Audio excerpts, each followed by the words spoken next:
It's week 8 of the 2026 season, and all eyes are on the dual threat Lamar Jackson. He's going to have to air it out plenty this week. It's the Ravens and the Saints on Monday night.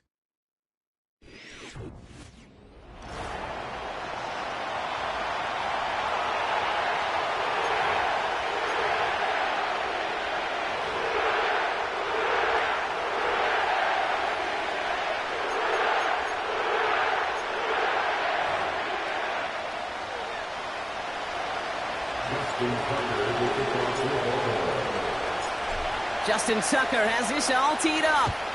And we're underway in Caesar Superdome. His return starts at the 5. He's brought down at what looks like the 24-yard line.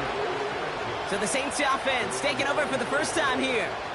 They'll be led out by one of the league's promising young talents at quarterback in his first season out of Texas.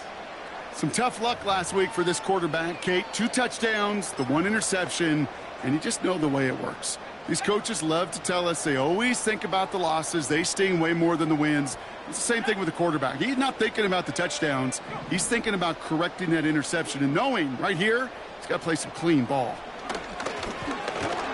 And his first offering of the game winds up incomplete. Looking for the back that time. And now it's second down. And this is why scouts talk about a player's closing speed, Kate. You know, once he senses the pressure, he's getting rid of that ball. It takes a player who can close quickly to get to him before it's released. And that sure altered the throw. Defender arrives right as the ball does, and the hit knocks it free. Incomplete. You go middle of the field against zone coverage, Brock. You know this firsthand. You are throwing into rush hour, and there aren't a lot of easy completions to be found in that part of the field. Yeah, and a lot of those throws, Kate, you're signing your guy up to take some sort of hit. It's on you to protect your guys. Credit that defense for flying around and making the play. To the air, 3rd and long. Has him on the quick hitter. And he'll go down after fighting his way to the 32. You can earn your money in the NFL in all sorts of different ways, but defensively, in a league where you're just not hitting as much in training camp, you're not tackling as much as they got to in the old days, when you can make a play in the open field, keep them short like that, I promise you some money will follow. And he's brought down before the return gets far. So here now are the Ravens on offense to begin their first drive. And they're brought out by someone who is the modern example of an elite running quarterback, the multiple-time MVP, Lamar Jackson. Kate, he's had some time to work past their last game, and he needed every second of it. A 4-interception game isn't easy for anybody to move on from, even for the shortest of memories. He's got to get his head right this week. This team needs him to deliver.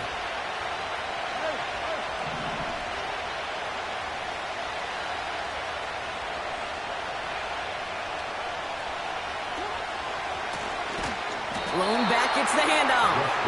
And the defense is all over this one for a big loss.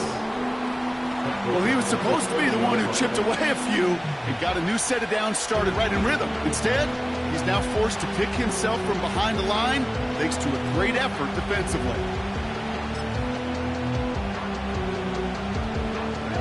Everyone's prepped. It's second down now.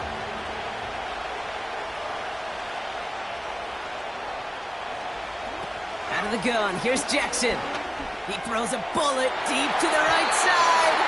And disaster averted. He knocks away the deep ball, incomplete. I know a DB in the stat sheet loves to see INT and not PBU, but as soon as he realized a pick wasn't possible, he does the next best thing and knocks it away. No connection on the last play, and now it's third down.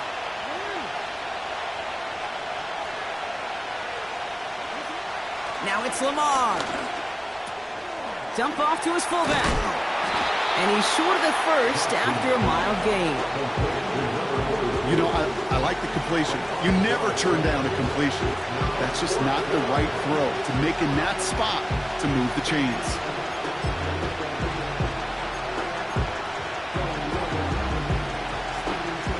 Offense staying out there. Look at this. They're trying 4th and 9.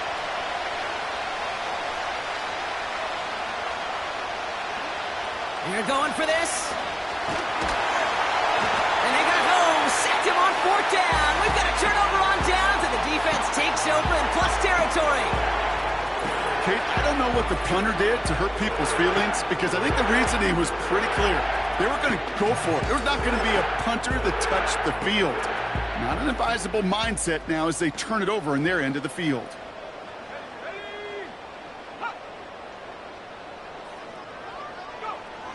To the air now on 1st and 10. This is reeled in by Joshua Palmer. Gets it ahead, has about 5 yards. The rangy Kyle Hamilton getting there for the stop. You know, I often say there is a fine line between aggressiveness and carelessness. And when you throw into double coverage, well, it can go either way. That time, a tremendous catch by his receiver on the other end. Splits a couple of defenders and completes it. And he's going to be tackled, but still all the way down to the 6. That one goes for 15, and now they're going to have 1st and goal. I'm sure coach and play caller doesn't mind making the job a little bit easier. You know, play calling's a lot simpler and easier when you count on the offense to move the chains on those early downs. 1st down from the red zone.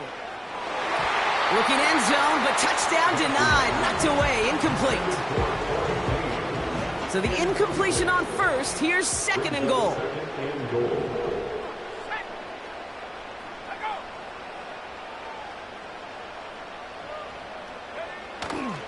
A give up the middle to Ford.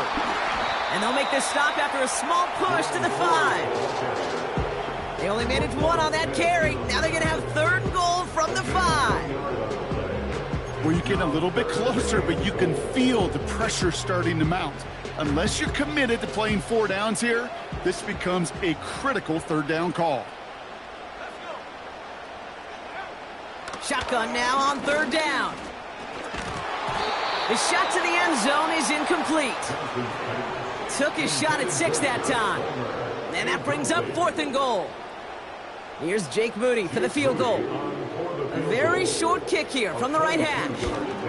Moody knocks it through. And that will get them on the board. I never saw a play script that ended with a field goal. It was always a touchdown that you wanted. But that's 3 points, and it's enough to give them the lead. Starting from the 5. He stopped on the return at the 27. The Ravens and Lamar Jackson ready to go again on offense. And he's been somebody who can get the scoring done with his legs just as much as his arm. You can see he's top 5 for touchdowns among NFL QBs. They're out and set, 1st and 10.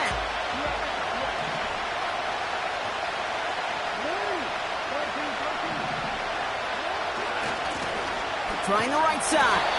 And they've got him behind the line for a big loss.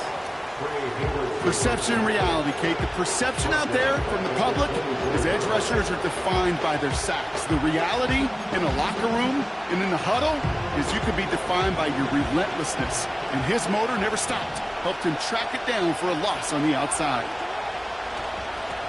Back to the well again. And he found some running room for a nice gain. At 7 yards on the run, still 6 to go on 3rd. So much to like about that run, Kate, particularly what he was able to get out of it. The defense, I think, feels a little fortunate they were able to track him down before an even bigger run and crossing that 1st down marker. Jackson now on 3rd. Pocket isn't holding up. They're able to drop him. And the defense comes through, and that's going to back him up and bring up 4th down. Sometimes I wish everybody could feel what that feels like. When you're a QB and you just feel the air in the pocket getting sucked out and you know there's no escape, it can be just one heck of a deflating feeling. Now for that defense who puts a sack on the board. Jackson's going to go on 4th. And it falls incomplete. A surprising 4th down.